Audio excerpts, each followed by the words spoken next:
Неколку часови пред трагичниот настан кога Ивана и Катја починаа при пат од тераса, Ивана го пријавила Стојанче дека ја тепа.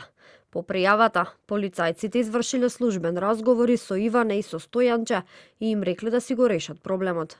Бидејќи Ивана не одговорила на прашањата на полицајците кој ја малтретира и кој се заканува, и рекле дека ако уште еднаш пријави ќе добие кривична пријава за лажно пријавување кривично дело. Вака сведокот Мартин Саздов пред судот детално го опиша трагичниот ден кога животите ги загубија Ивана и Катја. Тој ден Мартин заедно со Стојанче и Ивана оделе кон кривичниот суд во Скопје со цел Стојанче да се пријави. Како што сведочеше Мартин, Стојанче цел пат ја тепал Ивана и се заканувал. Но на Мартин ова не му било прв пат да е сведок на насилство. Тој претходно видел како Стојанче ја тепа Ивана, па решил да го пријави во полиција. Кога јас и Стојанче излеговме од судот, Ивана не чекаше кај автомобилот и зборуваше на телефон. Кога стигнавме, Ивана го избрише разговорот со кој контактираше. Стојанче ја праша со кого зборува, а таа рече дека зборува со мајка ѝ. Стојанче инсистираше да види, мислеше дека го пријавува во полиција. Ја навредуваше. Ивана не сакаше да му го даде телефонот за да не ја го скрши. Јас еднаш отидов во полициска станица Пролет за да пријавам и оттаму ме избркаа со зборовите кој си ти да пријавуваш. Откако си заминале од пред судот, Мартин ја прашал Ивана дали сака да ја носи дома и да си ги земе работите од станот, па да ја носи кај мајка ѝ.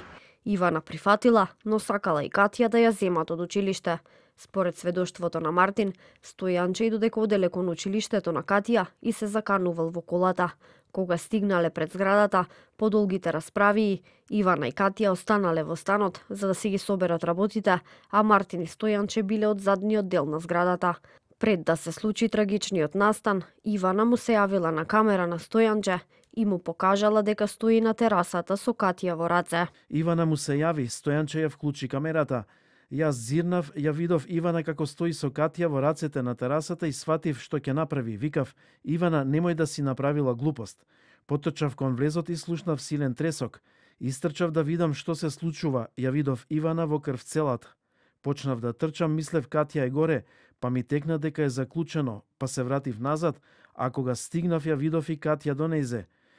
Викав, ве молам, викајте, брза помош, не знаев што да направам. По ваквиот исказ на Саздов и по прашањето на обвинителката што направил Стојанче кога го слушнал падот, Стојанче се вмеша и кажа, немав храброст да ги видам.